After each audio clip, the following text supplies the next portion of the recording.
The Cincinnati Reds have looked like a professional baseball team in the month of May, which is more than we can say than what they did in April. But now here comes the conclusion of the Ohio Cup, and the Reds can only earn a split. I'll tell you how they can do that right now. You are Locked On Reds, your daily Cincinnati Reds podcast, part of the Locked On Podcast Network, your team every day. You are Locked On Reds with myself, Jeff Carr, and my co-host, Stephen Offenbaker, who is on the indeterminate IL. Hopefully he'll be back here pretty soon. Send some good thoughts his way. But this is the Locked On Reds podcast that is part of the Locked On Podcast Network, your team every day. Thanks for making us your first listen. We're free and available on all platforms. On today's podcast, we're going to look at who is killing it in the month of May for the Cincinnati Reds. And we're also going to look at why Andres Gimenez and Owen Miller need to be pitched to carefully in these next two games by Reds pitchers, and which Red will be the hero of the two games with the Guardians. But first, we start with the month of May. As I have said, the Reds have looked like a professional baseball team this month, to say nothing of the historic loss that they just had on Sunday. That's in the past. Let's see how they bounce back. They bounce back with a couple of dudes. Hopefully Tyler Stephenson is back healthy. We noted his departure from the lineup on Sunday and what it meant for this team. Part of the reason that Mike Moustakas has had such a good May is because Tyler Stephenson has had a crazy good May, hitting .368 with a 1,058 OPS, with a pair of homers to go along with it. Of course, the two guys leading the way in the power category for this month is Colin Moran and Brandon Drury. Both have 4 home runs apiece this month of May. And it's nice to see what this all means. It's nice to see the lineup coming together.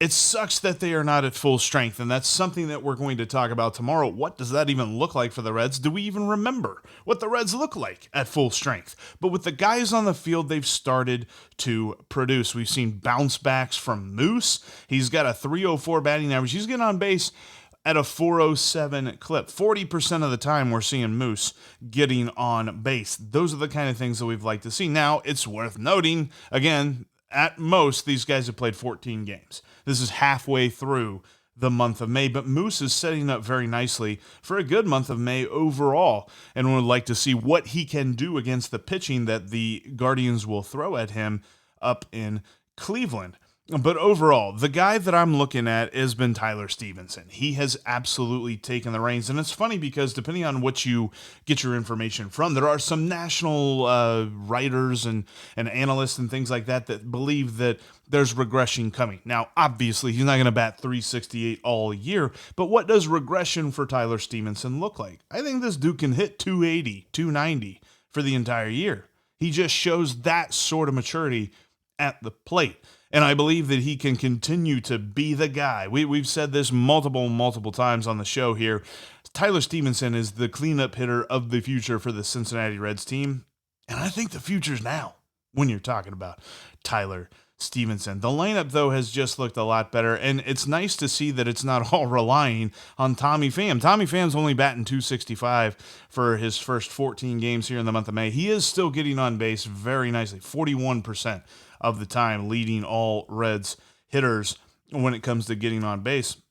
But really the interesting surprise, and we've not seen a ton of him to say that we know anything about him, but the more that I see from Albert Almora, I'm intrigued. Now, he's not slugging the ball crazily, but he's hitting it he's making contact pretty decently. He's hitting .320 here in 25 at-bats in the month of May. That's 8 hits, 8 and 25. What more can he give the Reds here? Because that's not a dude that you were expecting to see anything from. I remember when the Reds added him as a non-roster invite in spring training, and you're just kind of like, All right, sure. I remember him as a Cub, I think. He played there, stuff like that. But I think it'd be interesting to see if he can continue to give the Reds some at-bats. We are talking about dudes that we weren't expecting when you're talking about Brandon Drury, Colin Moran, Albert Almora, TJ Friedel, guys that weren't supposed to play this much. And it's all due to the just absolutely staggering number of injuries that the Reds are dealing with. Now, the good news is Joey Votto's up in Dayton tonight. Hopefully, he can get back soon and ready for the Reds' road trip to Toronto. We'd love to see him be able to play there up in Toronto. If nothing else, I want him back in the lineup, man. I just miss Joey Votto. And I know that he was struggling before he went on the COVID IL, so hopefully that kind of reset him a little bit when it comes to his performance on the field. But overall, the Reds have looked like a professional baseball team here in the month of May. Now, the pitching, obviously, still coming along. It's going to be interesting to see how Connor Overton can follow up the performances that he has been putting together for the Redlegs. Again, a guy who has gotten very little run in the major leagues, and the Reds, we've been impressed. I mean, if you are not impressed with what Connor Overton is doing, then you're just a negative person. And I don't know that I need that kind of negativity in my life. But he's pitched very well so far, and hoping that maybe he can get on the board here and continue his good performances as the Reds head to Cleveland. Speaking of Cleveland, Jose Ramirez is one of the best players in baseball, and obviously a dude to watch out for whenever the Reds play the Guardians. There are two more dudes in that lineup that the Reds pitching staff needs to be wary of. I'll give you those two next. But first, imagine dipping your finger into a plastic tub of birthday cake frosting. So tasty. Now, open your eyes and realize that it was only 150 calories and 16 grams of protein. What? Yes, it is. That is what it's like to eat a birthday cake puff from Built. I just received my birthday cake, but I got a whole box of them, and I'm so excited, man. These are my favorite flavors. They've taken over Cherry Barcia. Absolutely phenomenal. They are so tasty. They kind of satisfy that sweet craving that you've got. They are the Puffs, which is a protein-packed marshmallow. There's magic involved there, I'm sure. That's covered in 100% white chocolate, and it's got sprinkles. That's right. I'm talking about something with chocolate, sprinkles, and marshmallow that's healthy for you. And Built did it. Head on over to Built.com today and use that promo code LOCK15. You'll get 15% off your next order. But get yourself some birthday cake puffs because they don't know how long they're going to last. They're here right now. Probably not going to be there tomorrow. And if you haven't tried the puffs, I'll let you in on a little secret because that's what friends do. A chocolate-covered marshmallow protein bar. Yeah, you heard me. Delicious flavored marshmallow covered in 100% real chocolate. Churro Puff is another great puff you've got to try it. We're talking about the 100% real chocolate with 150 calories, 16 grams of protein, and 9 grams of sugar when it comes to this birthday cake puff Built bar. But a lot of them have 4 grams of sugar or less. And they're made with collagen protein, which your body absorbs more efficiently and provides tons of healthy benefits. So go to Built.com today. Get yourself some birthday cake puffs. Use the promo code LOCK15 to save 15% off. That's Built.com and the promo code LOCKED15. Thank you for making Locked On Reds your first listen.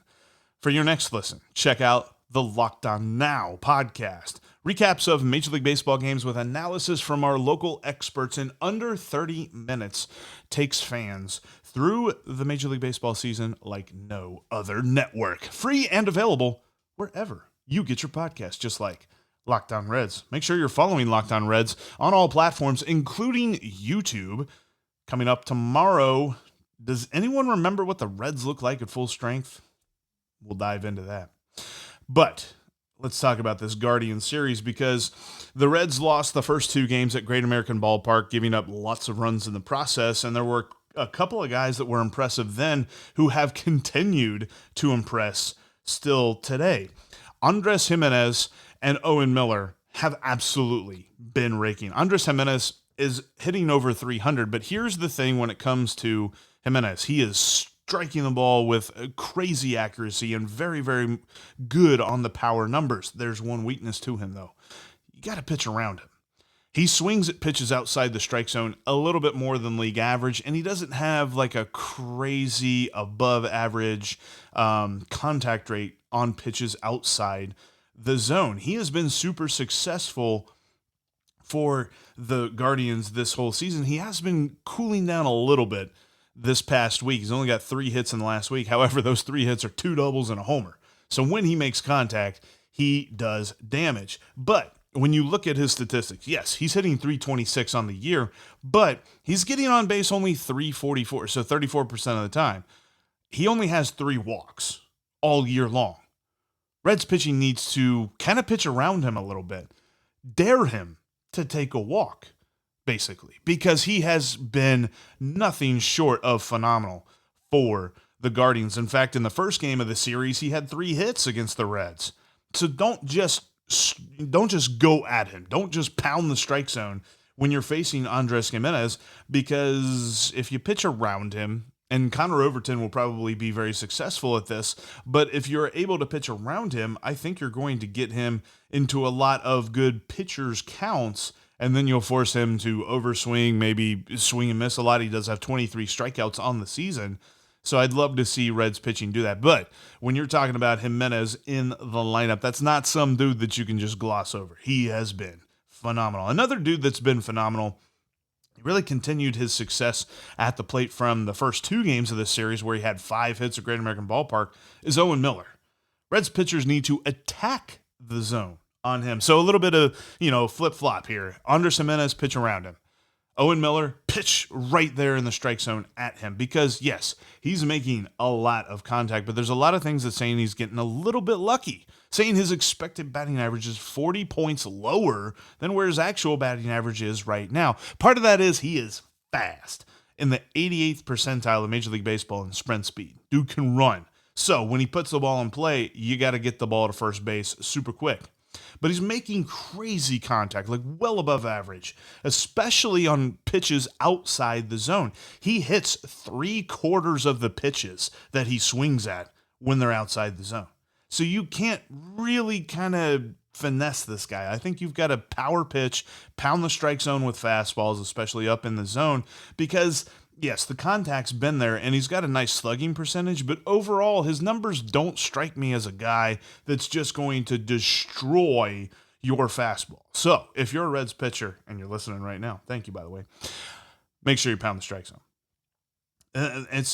I think that Gimenez and Owen Miller are 2 guys outside of Jose Ramirez. Obviously, there's one thing that you can count on when you face the Cleveland Guardians, and that is that Jose Ramirez is going to be good. It's a rare occasion when the Reds can hold him hitless, or really even hold him to 1 hit. Dude is just phenomenal. So, see what you can do with the rest of the lineup, because you're going to try to pitch around Jose Ramirez. It's probably not going to work, and focus on these other guys, because Gimenez and Owen Miller have really helped this lineup be successful as of late. And then there's one other dude, but I'm not sure that the Reds are going to see him, because he was placed on the COVID list this past Friday, and that's Josh Naylor. Josh Naylor had an amazing week last week. He had 1 game with 8 RBIs, just phenomenally hitting here as of recent. And if you look at his Baseball Savant page, there's a lot of red. Dude's hitting the ball real good. So, I mean, it sucks that he's on the COVID list, but if the Reds don't have to pitch to him, then that's okay. Because when it comes to Reds pitching, we've seen it get better recently. I mean, let's take away the fact for a minute that the Reds lost the game. They combined for a no-hitter. It's kind of nice, Only gave up 1 run. At the end of the day, if you can say that you only gave up 1 run, you pitched well. I don't care if you lost, you pitched well. Your lineup's got to do its job at the end of the day. But Hunter Green and Art Warren combined for a good performance there on Sunday. And I think that we try to talk about that as much as possible, number one, because it's an optimistic point of view, to be like, hey, look, Reds pitching, good, better than it has been. So hopefully they can continue that. And they got the right dude on the mound. I'm telling you, Connor Overton has been phenomenal this season. And it's not just you're looking at the 1.59 ERA. He's been efficient with his pitches. I'm looking forward to seeing if he can continue. So he was the first Reds pitcher to go 6 innings this year. Let's see if he can be the first Reds pitcher to go 6 innings in back-to-back starts this year. That'd be phenomenal. With the fate of the Ohio Cup in the balance, one Red could tip the balance of power in these last two games of the series. I'll tell you who that is after I tell you why Rock Auto is the best place to find your next car part. With ever-increasing numbers of makes and models, it's now impossible for your local chain auto parts store to stock all the parts that you need. So why go in there and ask a dude to look up what he might happen to have on hand to sell you for a marked up price? Don't do that. That's not smart. What's smart is going to rockauto.com because they've got all the parts your car will ever need, including if you're somebody who knows exactly what sort of brand of auto part you like. Plus, why choose to spend 30, 50, or even 100% more for the same part at a chain store or car dealership? Rock Auto prices are reliably low for every customer. It doesn't matter if you're a professional or if you're a do-it-yourselfer. They have everything that you could need. Brake parts, tail lamps, motor oil, even new carpet. If you want that, you can reupholster your seats on Rock Auto, or get stuff to reupholster your seats on rockauto.com. Go to rockauto.com right now and see all the parts available for your car or truck. Right locked on in their How'd You Hear About Us box so they know that Jeff and Steve from the Locked On Reds podcast sent you. Amazing selection, reliably low prices. All the parts your car will ever need are at rockauto.com, and tell them that Locked On sent you. Make sure you're following us on Twitter. You can follow Steve at S. Offenbaker with 2 Fs. And while he's on the indeterminate IL, he is able to tweet. So he's got some good stuff there. Also, you can follow me at Jeff Carr with 3 Fs. You can follow the Locked On Reds account with no Fs. And also make sure you're subscribed right here on YouTube. All right, 2 more games. The Ohio Cup. Really, the Reds can only earn a split, which is a little bit of a bummer. I think it's been like a million years since the Reds have won the Ohio Cup. So, the most vaunted trophy in sports is on display, and the Reds could earn a split. I'm going to tell you why. Brandon Drury will go off in these 2 games. We're talking about a dude that I mentioned him a little bit when you're looking at the month of May. Brandon Drury has been pretty decent here in the month of May. He's been pretty good all season long. He's getting a lot of comparisons, and I think it's a little premature, but a lot of comparisons to guys like Scooter Gennett and Derek Dietrich. Now, Derek Dietrich might be a little bit more of a good comparison just because he was here for only, a very short time, and he was good for a very short time, and then he was kind of average the rest of the way. But Scooter Gennett was pretty solid. I don't want to put Brandon Drury right there on that same plane just yet, but the fact that the Reds got him for nothing and pulled him off the waiver wire heap, and he has absolutely stroked the ball early on this season, has been nothing short of phenomenal.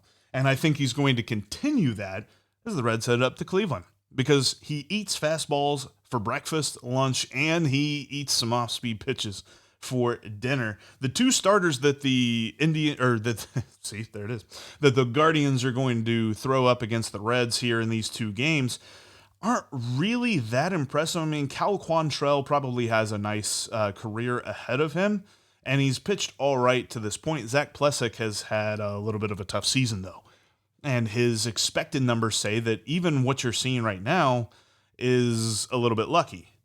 So the Reds need to take advantage of that, and I think that it starts with Brandon Drury, because neither Plesac nor Quantrill have been getting big swing and miss numbers, and Drury has been pretty good at not whiffing. So if he lays off the breaking stuff, especially tonight from Zach Plesac, he may be the biggest reason that the Reds chase Plesac from the game early, because Plesac's fastball just gets murdered.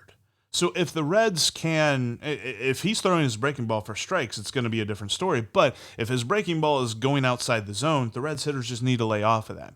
Their patience at the plate as of late, except for Sunday, has really paid off for them. And it's going to continue to pay off for them against guys like Plesac and Quantrill, who just don't get the kind of whiff numbers that, especially Plesac. Plesac is not missing bats. He is going to have to rely on the hitters getting themselves out. So if they wait for their pitch, they're going to be able to clobber it. Brandon Drury is that first guy that I'm looking at, because dude has been phenomenal in replacement for every single dude that's on the injured list. Hopefully we'll see Jonathan India back here, but the nice thing is that Brandon Drury has really stepped up in his absence, and that cannot be overstated. He's about to go off. in this series. Looking forward to the Reds and Guardians series as a whole overall. We'll recap the series in a couple of days. Hopefully Steve will be back off the indeterminate IL and we'll break it all down. But also more so for the fact that the Reds just need to bounce back. After Sunday's embarrassing historic loss, this lineup absolutely needs a big day. Zach Plesac is the guy to have a big day off of. So if they go out there and they eke out 1 or 2 runs off of him, you're still going to have those feelings when it comes to the Reds. I think they've absolutely got to go out and erase. Like I said, this is going to be something that hangs over them for the entire season. So why not try your best to bounce back right now? In fact, I mean, this is going to be a thing that we look back on for years and years and years. So for a player's perspective, the best way to get back is to just absolutely just overload the scoreboard tonight with a lot of runs. But that's going to wrap us up for this edition of the Locked On Reds podcast. Coming up tomorrow, we'll talk about the full-strength Reds and try to remember what that's like. Thanks for making Locked On Reds your first listen. Now make Locked On MLB your second listen. Sully brings you his unique perspective on the major leagues, both past and present. Locked On MLB is just like Locked On Reds, free and available on all platforms. Hopefully the Reds can earn a split of the Ohio Cup, and I know where you can find great information on every single game. Right here on Locked On Reds, where we're Locked On Reds every single day.